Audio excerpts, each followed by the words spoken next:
Chari Yamuna Tira Vanachari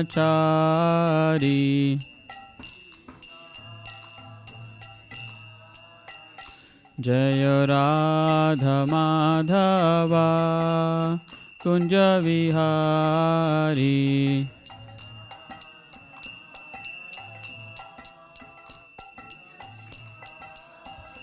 Jaya Radha Madhava Kunja Vihari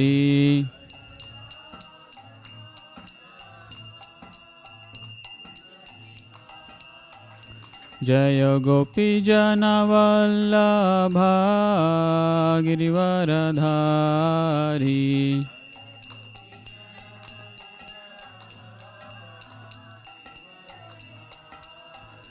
Jaya Gopi Jana Vallabha Girivaradhari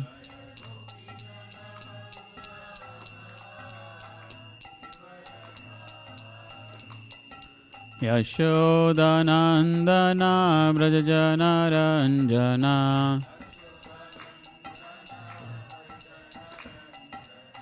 Yashodanandana Brajajana Ranjana Yamuna Tira Vanachari Yamuna Tira Vanachari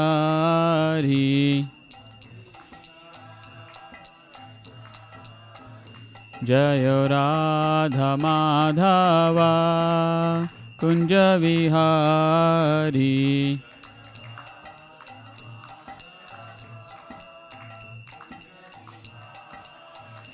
Jaya Radha Madhava Kunja Vihari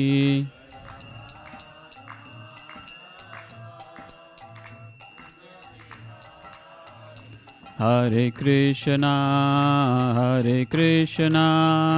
Krishna Krishna Hare Hare Hare Rama Rama Rama Hare Hare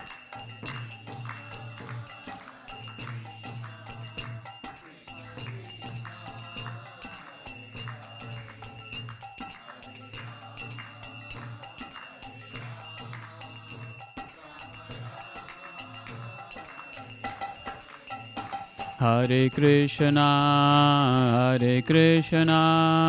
Krishna Krishna Hare Hare Hare Rama Rama Rama Hare Hare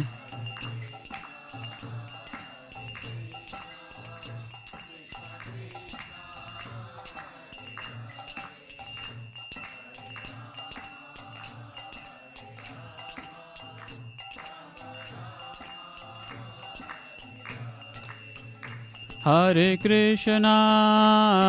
Krishna Krishna Krishna Hare Hare Hare Rama Rama Rama Hare Hare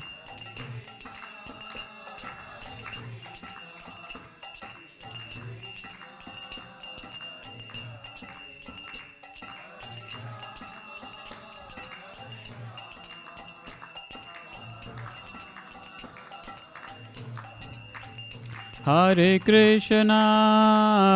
Krishna Krishna Krishna Hare Hare Hare Rama Rama Rama Hare Hare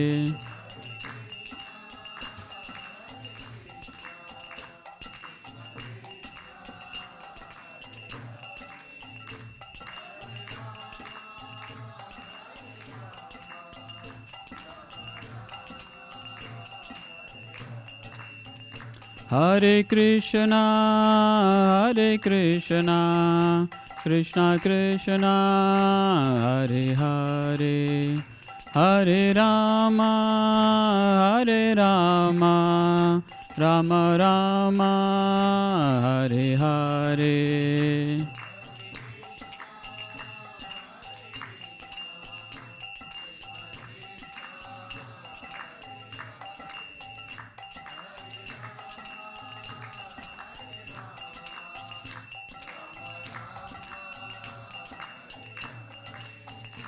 Hare Krishna, Hare Krishna, Krishna Krishna, Hare Hare, Hare Rama, Hare Rama, Rama Rama, Hare Hare.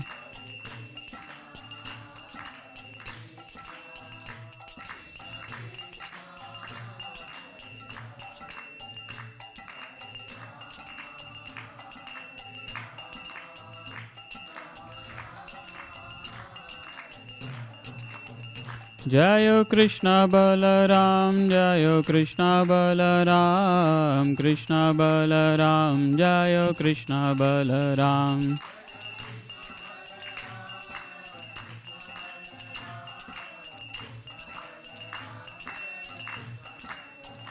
Jayo Gauranitai, Jayo Gauranitai, Gauranitai, Jayo Gauranitai.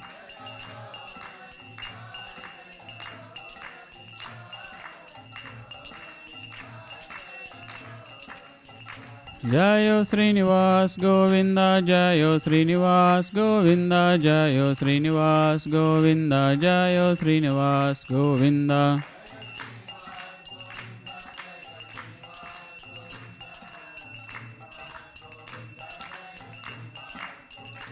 Jayo Lakshmi Narasimha, Jayo Ananta Dev, Lakshmi Narasimha, Jayo Ananta Dev.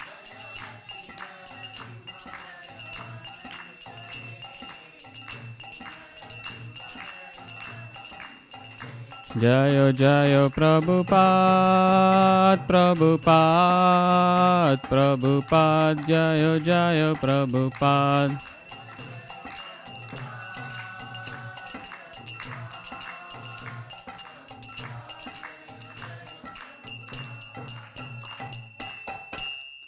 Jai Shri Shri Krishna Balaram ki, Jai Shri Shri Nittai Gauranga ki, Jai Shri Srinivas Govinda ki, Jai Shri Lakshmi Narasimha Ananta Dev ki, Jagat Guru Srila Prabhupada ki, Nittai Gaur Premanande, Hari Hari Bol, Hare Krishna.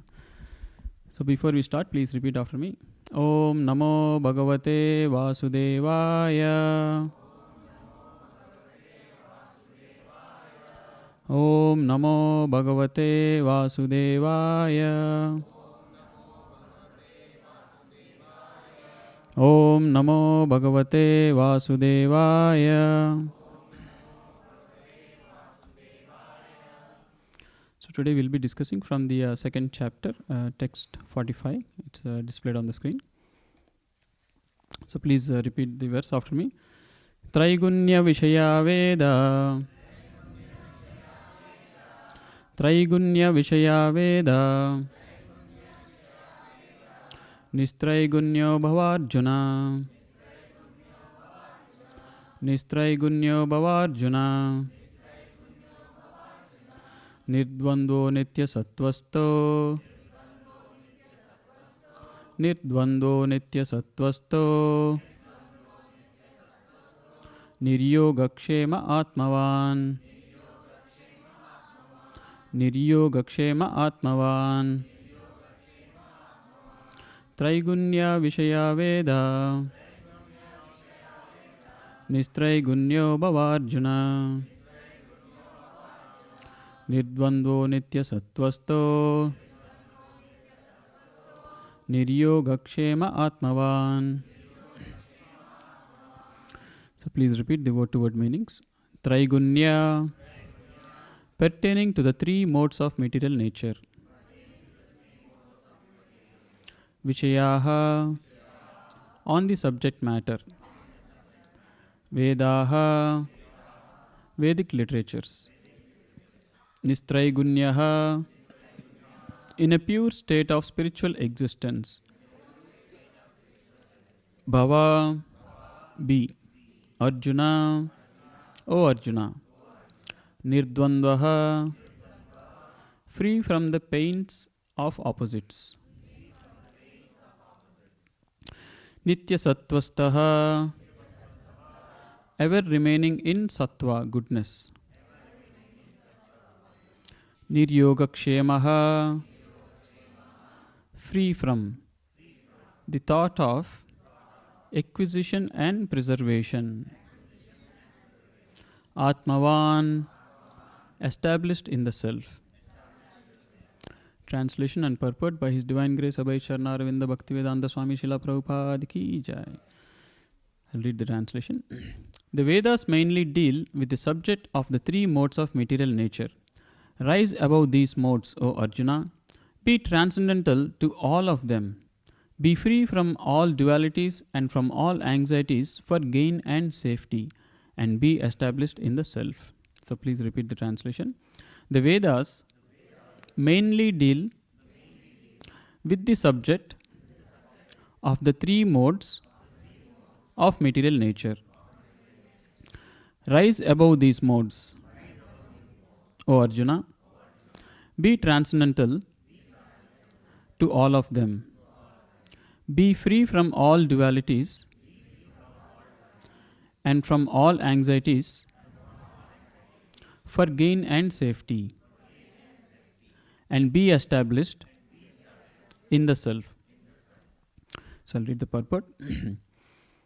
All material activities involve actions and reactions in the three modes of material nature. They are meant for fruitive results, which cause bondage in the material world.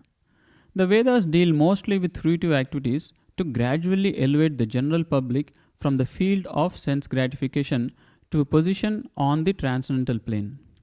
Arjuna, as a student and friend of Lord Krishna, is advised to raise himself to the transcendental position of the Vedanta philosophy, where in the beginning there is Brahma Jignasa, or questions on the supreme transcendence.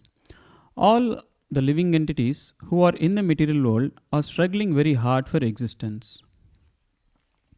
For them, the Lord, after creation of the material world, gave the Vedic wisdom advising how to live and get rid of the material entanglement.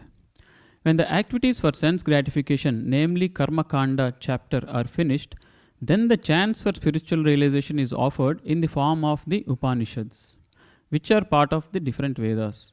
As the Bhagavad Gita is a part of the fifth Veda, namely the Mahabharata. The Upanishads mark the beginning of transcendental life. As long as the material body exists, there are actions and reactions in the material modes. One has to learn tolerance in the face of dualities such as happiness and distress, or cold and warmth, and by tolerating such dualities, become free from anxieties regarding gain and loss. This transcendental position is achieved in full Krishna consciousness when one is fully dependent on the goodwill of Krishna. Thus ends the purport. Om Ajnanatimirandasya Gnananjana Shalakaya Chakshurunmilitan Yena Tasmai Sri Guruve Namaha. Namo Vishnupadaya Krishna Prestaya Bhutale Srimate Bhaktivedanta Swaminiti Namine. Namaste Saraswate Deve Gauravani Pracharine Nirvishesha Shunyavadi Paschatya Deshatarine. Jai Sri Krishna Chaitanya Prabhu Nityananda Sri Advaita Gadadara Srivasadi Gaura Bhakta Vrinda. Hare Krishna, Krishna Krishna, Hare Hare, Hare Rama, Rama Rama, Hare Hare. Hare Krishna. So, here in the second chapter is pretty much the summary of the whole Bhagavad Gita. Krishna speaks in a very condensed format, and Arjuna takes a position of a very common man and then requests Krishna to elaborate on various various topics that Krishna had covered in the second chapter. So we see here in this around text 45, there has been a transition of discussion of what Krishna was speaking to Arjuna. Right? We all know initially Arjuna was very, reluctant to fight. He pretty much gives up his weapons and he tells, "Oh Krishna, how can I fight?" And then, he gives the reason, how can I kill my own family members, my grandfather Bhishma, my uncles, my cousins, my, relatives, doesn't make sense. And then, he says, I think I should rather give up fighting and go away. But at the same time, he was not, satisfied with his own decision also, because he knows as a Kshatriya, he has a duty. The duty of a Kshatriya is to establish religion, righteousness. Why? Because they have a responsibility to make sure the citizens of the country are able to make progress, not only materially, but spiritually. Our whole civilization, our dharma, what is it called? What is our religion? If somebody asks, many people generally just say Hindu religion, right? But there is nothing called Hindu in our Vedic scriptures. Hindu was later coined by, I think, the Arabs, that we are next to the Sindhi river or something, right? Hindus, and then it became Hindus. But actually, Hindu, that is not what is our true culture, or the religion, so to say. The true culture, the right name, what is it? The correct name to identify our, the culture? What is it? Sanatan Dharma. And there is even a technical word, explaining what is Sanatana. Sanatana is, yes, definitely. Sanatana means eternal. It is eternal, beyond time and circumstance. Also another name is Varnashrama Dharma, right? There are 4 Varnas and 4 Ashramas. So just to identify what, the culture that we all live by, during those times and age, it is very clear in the word when they say Varnashrama. There is Varna and Ashrama. See? So Varnas are the 4 social divisions: Brahmana, Kshatriya, Vaishya, Shudra. This is a social division. Again, people, later it became like a caste, division, and there was discrimination, and they thought, oh, this is all very bad. This caste system should be abolished. Yes, definitely. If the system is being misused or misrepresented and misutilized, definitely it should be replaced. But actually, Prabhupada explains this Varnashrama system is a scientific division. You can't actually avoid it. Even though the modern, the Western world, we can say, oh, here there is no caste system, there is no such division. But actually, Prabhupada used the word, it's a scientific division. What does this Varnas mean? Right? This is Brahmana, Kshatriya, Vaishya, and Shudra. If you keep the word itself aside and actually understand the Brahminical class of civilization, or the Brahminical class of people, Prabhupada explains, are the intelligent class, or the advanced, or the scientifically advanced and intellectual and philosophical, or those who are profound researchers, right? Can we say there are no researchers and scientists or deep philosophers in the Western world? There are there, right? So it is a scientific division. It has to be there. Without Prabhupada, even our Vedic civilization says this Brahmana class is like the head of the society.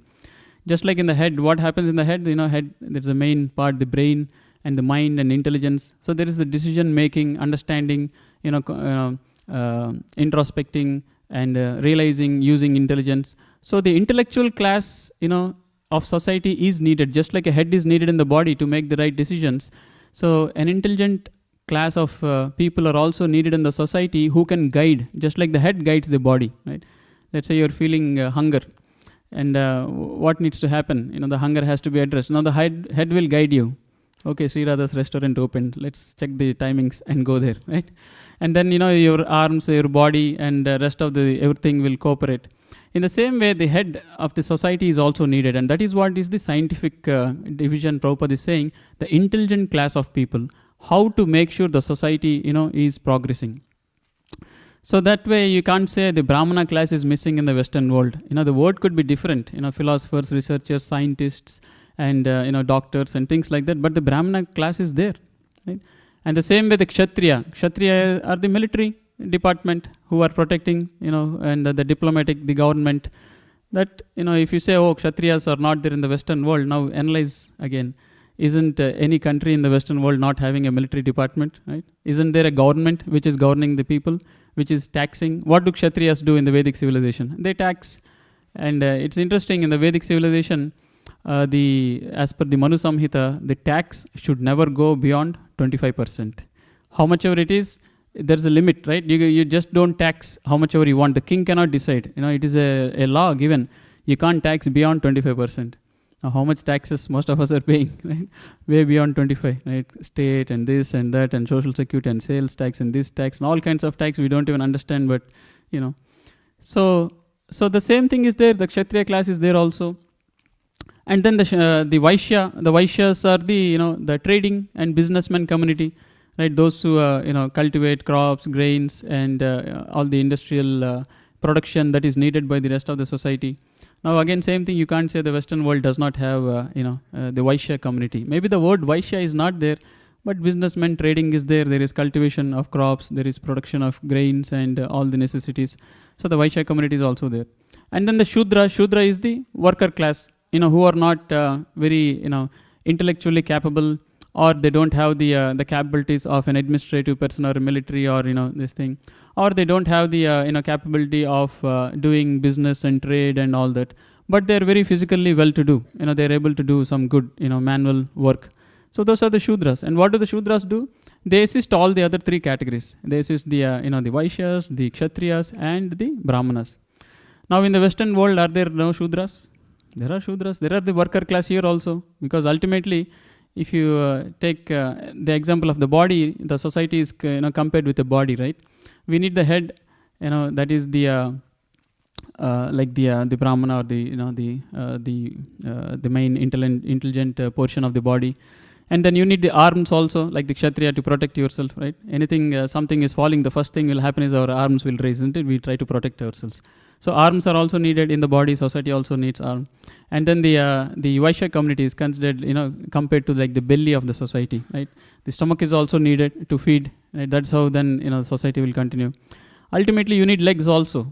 If you don't have legs, your brain is working, your arms are good, your stomach is good. How will you go and get your food? So in the same way, for a society to function, you need all the four divisions. The Shudra community is considered as the leg of the society. Now, doesn't mean, it has to be discriminated and looked lowly upon. Take our own example. If there's a small injury to the hand versus the head or the leg, do we discriminate? We do the same thing, isn't it? We put band-aid, we go to the doctor, depending on thing. We never think, oh, it is leg, forget it, whatever happens to it. No, we give the total care.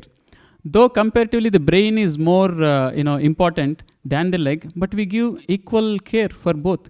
That was how there was harmony in the Vedic society, in the original Vedic society. There was no discrimination, there was no looking down upon anybody. Everybody had a role to do based on whatever inclinations they were born with, and it was encouraged, and the society was functioning nicely. Now we just talked about that the Western civilization also has all these things. But one thing is missing on the Western civilization, and one thing that we had in our dharma is, it is not just varnas. We talked about varnas. There is ashrama also. Right? Ashram, generally when we hear the word ashram, what comes to our mind? A serene place in a forest, in a cottage, a very saintly person and some, saintly, people who are inclined to make spiritual progress, they're sitting there, right? That is what ashram. But what is ashram actually? Ashram is a place or, a concept of making spiritual progress. And that is what our civilization, the beauty of our Vedic culture is. It is not just varna, but it is the varnashrama. And what are the four ashramas? We all know very well. It is divided by our age, and on average, if a person lives for 100 years, the four ashramas are categorized by identifying the different age groups. So, like say 0 to or 5 to 25 is the brahmachari ashrama. Again, same thing here. Also, we have the student age, right? Up to 20-25, they're learning, they're getting their degrees and all. And then there is the grahastha ashrama, and there is the the family life. One could enter into the householder life, get married, and then there is the vanaprastha ashrama. Vanaprastha means vana. Means forest. They have to go to the forest. And then there is the sannyasa. Now each of these categories is divided 25 years, right? First 25 years brahmachari, next 25 years grahastha, and after 50 years vanaprastha, one should retire. What is the current retirement age in the US? 67 and off. Can you imagine? And then what is remaining after 67 and a half years? Now, why retire at 50 years? 50 years, people could think, right? I mean, why do the retirement age, even in India, it was 58. I remember they made it 60. I don't know if they're increasing more. So, people could argue, 50 people are very productive. Why retire at 50? Right? It makes sense, okay, 60, 65, 67. Why are they, then one could argue that, no, Vedic civilization, they're not utilizing the human potential properly. 50 retirement, come on, what is this? They can be productive, they can actually do a lot of work. Well, that is the reason they have to retire at 50, because while they're productive and while they're still having enough strength and ability, they can now focus fully in spiritual life. And it is not that spirituality starts at 50. Remember, the grahastha is also ashrama. So even though 25 to 50, while they're in their grahastha duties, they're earning money, they're taking care of family and everything, they still have to make spiritual progress. Even brahmacharya also, they are learning this Vedic knowledge, they are making spiritual progress. So spiritual progress is always there, but you put it in the fourth gear, right? Like we are driving sometimes, India nowadays all auto gear, right? When the road is slow, traffic is slow, first, second, third. When the road is free, now you want to pick up some speed, you want to catch up and it's free. So you put it on fourth gear, right? So that is what the varnashrama is, that your spirituality has to go into the fourth gear. It cannot be just be in the slow mode. Because all said and done, that is also a very important, and actually that is the most important goal of human life, to make spiritual progress, to get rid of the cycle of repeated birth, death, old age and disease, right? So this is what our Vedic civilization was all about. Again, why are we talking all about this? That Arjuna did not want it to fight. He knew his duty as a Kshatriya has to help the society to progress in both Varna and Ashrama. And the Duryodhana and the rest of the party, they were very crooked. And those people would not be able to help the rest of the society progress spiritually, right? I think I mentioned earlier also, Kshatriyas, there is wars, now also wars are going on, right, unfortunately. But what is the reason for wars nowadays? It is mostly greed, or it is mostly for power, for control, for resources, to lord it over, to become the superpower, to become the powerful nation. But earlier days in the Vedic civilization also there were wars. But what was the reason for the war there? Again, the code of conduct in the Vedic civilization, it tells a Kshatriya should attack another country, another Kshatriya, when he sees that that Kshatriya is not doing his job properly. If he is not helping that society to progress spiritually in Varna and Ashrama both, that is when he has to attack the neighboring country or the other king and defeat him, gain victory, and again establish the Varnashrama Dharma. So that is the reason.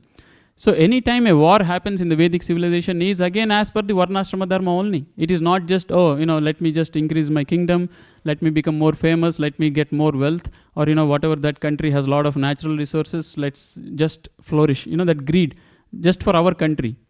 Our country should be good. Unfortunately, today's world situation is like that, right? Everyone is caring about their own country. But Prabhupada says, it's a very strong, interesting statement. He said, this whole immigration department, what Prabhupada compared to? Like immigration is like stopping, right? Other country people, don't come, or all that, very protective. Prabhupada used to say it is like the dog mentality. The dog sometimes in a street, it thinks this is its area. When other dogs come, it starts barking. Go away, this is my area, my zone. So this immigration department, unfortunately, it's very much like that. It's barking, go away, this is my zone, my area. That is such a low mentality, isn't it? As human society, the Vedic civilization is Vasudeva Kutumbakam, right? We are all part of one family. How can you say, like your brother, do you stop everyone in their homes, they have different rooms. Do you agree if your one child says, no, this is my room, don't enter, put border, get a visa stamping from somewhere or apply? It doesn't make sense, isn't it? So it has become such a low animalistic mentality, having these boundaries and borders and so much, conscious about being so selfish. It has just become an animalistic thing. What is one accomplishing by becoming so selfish? There's so much getting into the bodily concept. And here the whole thing is, Krishna is saying the bodily concept will bind you, karma bandhana. When you're in the bodily concept, you are bound to the material world, you're bound to the body, because you're thinking you're the body, you will again end up in the body, but we are not this body, right? So Krishna is shifting. So when Arjuna had this confusion, so Krishna gave a very clear understanding. First understanding, he made it very clear that you're not this body, you're the spirit soul, and even though your grandparents and uncles and everyone, they're fighting, they might die, but actually they will get new fresh body. So tell me now, is it a reason of being sad, or is it a reason of being enlivened? That he says your Bhishma, your grandfather is very old, he will get a new body. And those who actually leave the body in the battlefield, they will actually be promoted to the heavenly planets. They'll be in a better situation than what they were here. So in all ways, Krishna is explaining, the foundational principle. And then he has pretty much convinced, right? With that point, what does it mean? That he has to do his duty. There is no way Arjuna can get away from doing his duty. All of us, we have to do it, even though it is painful or not. But then Krishna is revealing, while you're doing your duty, I will tell you now about, he's going into this ashrama side of it, right? The spiritual aspect. What is the spiritual aspect? That you make spiritual progress. What is spiritual progress? You get rid of your material detachments, right? How can you say you're spiritually advanced when you're not bothered by your material things? Recently, Trump announced some tariffs and all that, suddenly 401k, stock value, the value has gone down and people are very disappointed and all that. But if you're spiritually advanced, you will only smile upon it. Anyway, it is temporary. Anyway, it will have to go away today or tomorrow. What does it matter, right? So your material detachment is what is the sign of your spiritual advancement. So it is like materialistic and spiritualistic. What is it? You're not affected. These things still happen. You still have to act. You might have to make some decisions. But that is what Krishna is saying here. Now let me talk about yoga. So that by doing which, you will actually be freed from the material reactions. Karma bandhana, text 39, Krishna says, from which now I will talk about this specific kind of yoga, specific kind of activities, by which karma bandhana prahasyasi, right? Buddhi yukto yaya partha, buddhi yogeta imam shrunu. Now you listen. I will speak about this buddhi yoga, this process of yoga, by which karma bandhana prahasyasi, you will actually be freed from your material attachments, material bondage. What is the problem of this material world? Bound to the material world means we will remain in the material world. Again, what does that mean? After giving up this body, we'll again come back to this material world. But we don't want it, right? We talked many, many times that there is repeated cycle of birth, death, old age, disease. Punarapi jananam, punarapi maranam. Right? Shankaracharya, very famous song. Bhaja Govinda, he says, chant the name of Govinda, be freed from this problem. So now Krishna is saying, how can you be freed while you're doing your duty? And he talks about he's just talking about this path of spirituality, right? And here he's saying, he's clarifying one very interesting thing, and he's actually revealing very important aspect for all of us also. Krishna is saying, Traigunya Vishaya Veda. These Vedas, generally we have a very high regard for Vedas, which we should have. But most of the Vedas, actually, Krishna is revealing here that Traigunya Vishaya. Traigunya means three modes of material nature. That means all materialistic things only, right? Everything is action and interaction of material, things. Prabhupada is saying in the first line in the purport, right? Everything is that's happening around here is all the three modes of nature is involved. What are the three modes? We talked about that earlier also. There is a mode of goodness, sattva-guna. There is a mode of passion, rajo-guna. There is a mode of ignorance, tamo-guna. And most of us are, the fact that we are in the material world means we are influenced by these three gunas, right? Nistrai gunya bhavarjuna. If you are freed from these three gunas, you don't have to be in the material world. You will be in the spiritual world. And that is what Krishna is instructing Arjuna. Traigunya Vishaya Veda, don't be carried away by the three modes of nature. There's a lot of encouragement for activities in these three modes of nature, right? Let's think about it. A very simple, easy example is the people in the mode of passion. What is they're driven by intense desire to accomplish something. They want name, fame, wealth, property. They want to build on the material assets and they feel good about it. So the Vedic, rituals, the Vedas actually have a lot of rituals encouraging this propensity. You'll be surprised. This says if you do so and so homa, so and so yagna, you will have good health, you'll have good wealth, you can get good wife, you can get good husband, you can become stronger, you can become powerful, or you can go to the heavenly planets. So there are Vedic rituals, the Vedas have so many things that encourage these material propensities. Why is it so? If the purpose of Vedas is to ultimate the Vedic civilization to go back to Godhead, is to be actually get detached from materialistic things and go back to the spiritual world, why is there encouragement for materialistic things in the first place? Right? So it's a very profound question. And the reason is, if the Vedic scriptures directly say, none of this is good, you should not work towards all this, you should just say chant Hare Krishna and go back to Godhead, people will not even accept. There is nothing for me in it, keep it aside. And it will be totally forgotten. So that is why here Prabhupada is explaining the Vedas deal mostly with this, so that, with fruitive activities to gradually elevate the general public from the field of sense gratification to a position on the transcendental plane. So to gradually bring them. That means the Vedavyasa was very intelligent. What he has done, he knows ultimately is to, one should take up the path of self-realization. But at the same time, if you directly talk about it, nobody will take. Just like take example of our schooling system, right? Ultimately, just knowing basic math is not going to help anybody. Right? They have to learn advanced math and everything. Now, directly if you start, they are not even capable to get it. So very slowly they start, very gradually elevate them.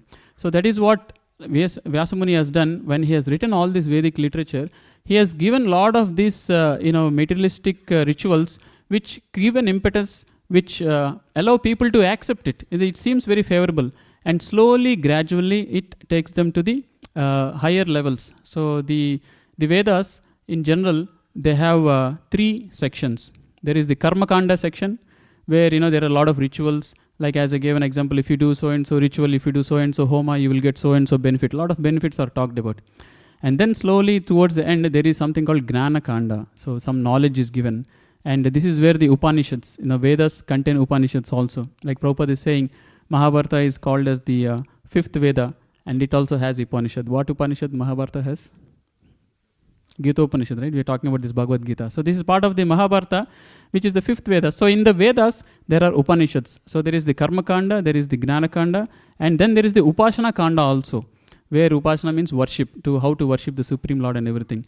So these Vedas are having all these things, but many people, because, people are inclined towards material results, there is a lot of focus on the materialistic rituals that are provided. Now Krishna is now telling Arjuna that don't focus on these materialistic things. Nistraigunya bhavarjuna. So you have to think beyond the ritualistic things that are mentioned in the Vedas. And then he's saying, Nirdvandvo nitya sattvasto niryoga kshema atmavan. So then he's saying you have to come out beyond these dualities, right? So be transcendental, to be free from all dualities, from all anxieties of gain and safety. So this world is called as, world of dualities, the material world. There is no meaning for one without the other, right? There is no meaning for cold without experiencing hot, right? There is no meaning for light without experiencing darkness. There is no meaning for happiness without experiencing misery. And unfortunately in this world, many people think that happiness is nothing but absence of misery, isn't it? Like we are sitting like this, I always give this example, after a long time you get back pain. And this now class is over, everyone can stand. You feel, so good, the back is not hurting anymore. But imagine, is it really happiness? It is absence of misery.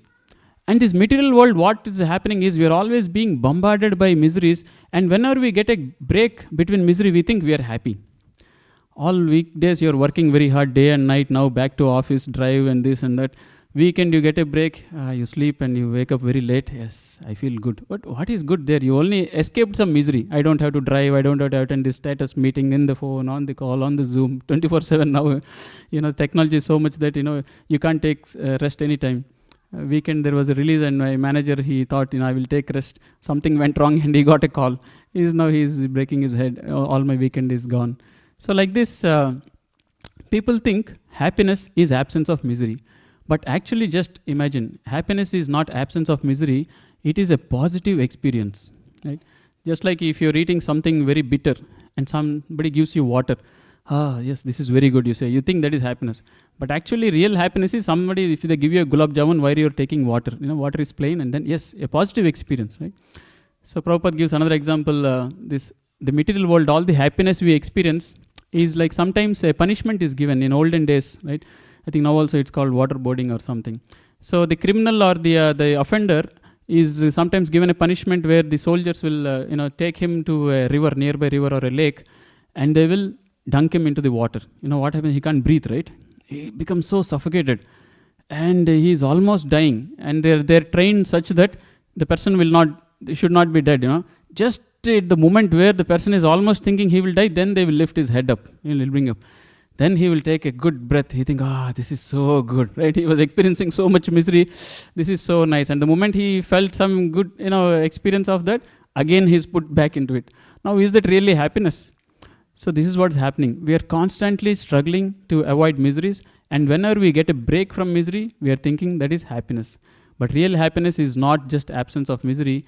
It is a positive experience where there are no miseries. And that is what the spiritual world is all about. And that is what the spiritual knowledge and the spiritual consciousness is all about, to take us to that platform.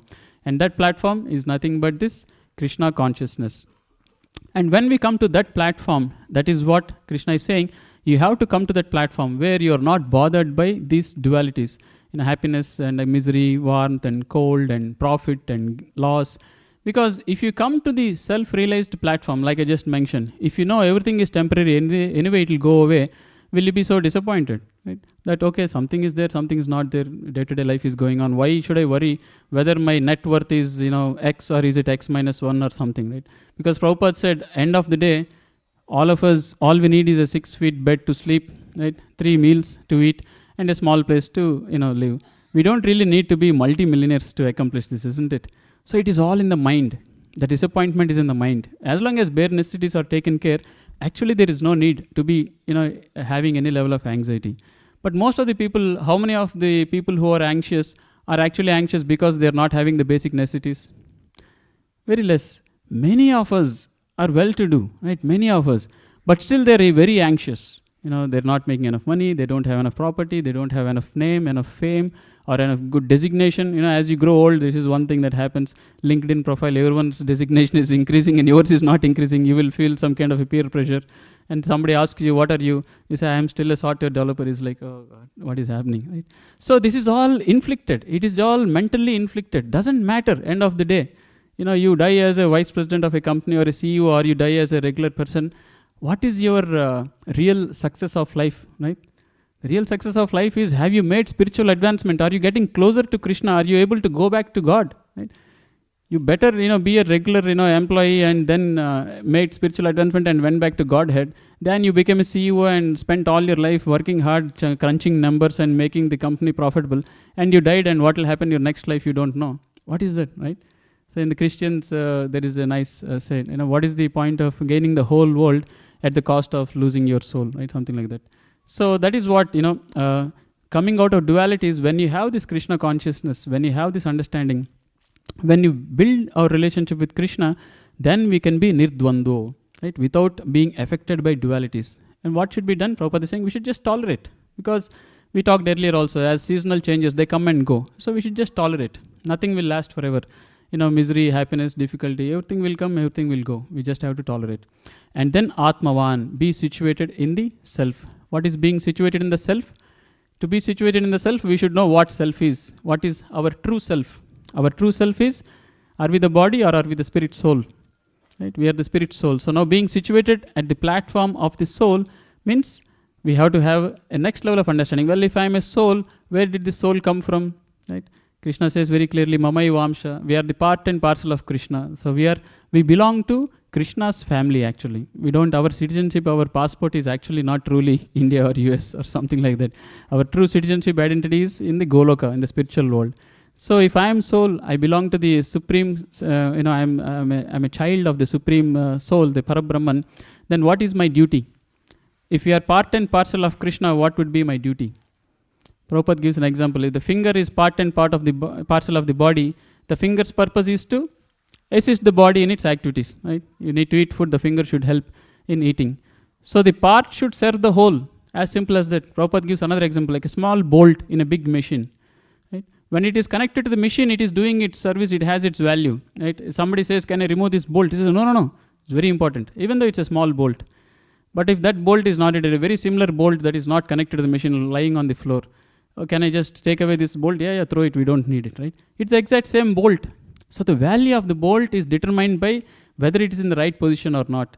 Like the finger also, Prabhupada gives example. Something happened, sometimes they amputate the finger. And if the doctor asks, what do you want me to do with this finger? I don't care, do whatever, right? It's of no use for me now. But the same finger is connected to your body. Something, it will cost little $5 extra, but it'll heal faster. You'll say, oh, even $50, please heal it. Why? Connected to the body. So our soul, when we are the part of the Supreme Soul, when we are connected to the Supreme Soul is when we have our real value. When we are connected to Krishna, when you are serving Krishna, when you are with Krishna is where our real value is. Like that bolt in the whole machine. Even though the bolt itself has no value, because it's connected to the main machine, it has value. Just like the finger has no value, connected to the body, it has value. So we have unfortunately lost our value. We are all the fallen bolts all over in the material world. So Krishna is given a process like a conveyor belt. You put on the conveyor belt, the bolt will go all the way up to Goloka, right? So this process of Krishna consciousness, this chanting Hare Krishna mantra, this following the instructions of Bhagavad Gita, is that process where it is a process of reclamation. Is a process of reclamation. Prabhupada says many times that Krishna has come to the material world to reclaim the fallen souls. Just like the company CEO gives an instruction, all the fallen bolts, actually collect them. Let's figure out which they belong and let's use them again instead of throwing them in the dump. It's a very good news for all those bolts, isn't it? So in the same way, all of us are lost, fallen souls, and we unfortunately have no value. We are like the disconnected part, the cut-out finger, has no value. We are just struggling day and night. But if we connect ourselves back to Krishna, we get our value, and the real happiness that we are always looking for is we will get it when we get connected to Krishna. How do we get the real happiness? Prabhupada gives this example that a small child is crying, right? Sometimes so many people try to pacify the child, but when the child goes to the mother is when the child stops crying. Have you ever observed it? It's the same thing. You might be holding in the exact same position, but still the child, when it goes to the mother is well, suprasidhiti, ye atma suprasidhati. That is what this Krishna consciousness is all about. It is all about we are all atma, right? Savai pumsa parodharma yato bhakti adokshaje ahaituki apratihata ye atma suprasidhati. Savai pumsa parodharma yato bhakti adokshaje. When we have bhakti for adokshaja, when we cultivate our devotion for adokshaja, what happens? Ye atma suprasidhati. We will be completely pacified. Suprasidhati. See, Sanskrit is very nice. Prasidhati. Prasanna means happy. Suprasidhati means very happy, completely pleased. So that is why the great souls, the pure devotees like Swami Prabhupada, though they don't have any material possessions, they're completely pleased, completely happy, completely satisfied. Actually, it happened in Prabhupada was giving a lecture speaking on Bhagavad Gita. One person stood and said, I have a question. Yes, what is it? He asked, are you really happy? Prabhupada looked around for a second. He was generally giving a lecture, right? He was serious. Then he looked all around, and then suddenly he smiled and said, yes, I'm very happy. Right? Then people were all, became very blissful. So this is the true nature of a pure devotee, right? He could be taking a different roles, explaining so many things, but deep down, completely happy, completely satisfied. And that is what motivates them to give to others, because they are experiencing that happiness they want everyone to experience. And Krishna himself says in the 18th chapter, towards the end, please give this knowledge to others. Please help them also experience this happiness, right? So that is what Krishna consciousness is all about. Nistrai Gunya Bhavarjana, not be carried away by material benefits, either in the Vedas or in the other financial planners or something like that. But get connected to Krishna and become completely happy and completely pleased. And then that is how we will all attain the true success of our human life. So I'll stop here. I'll request the devotees to hand over the beads, and we'll all chant one round Hare Krishna mantra. And while they're giving the beads, I have a small announcement to make. You can see one Mataji is holding a placard saying, new visitors, collect your gift here. So anybody coming for the first time, please collect your gift. You can also sign up for our temple updates. Is anybody come for the first time? Anyone here? Okay, we have some here. Hare Krishna.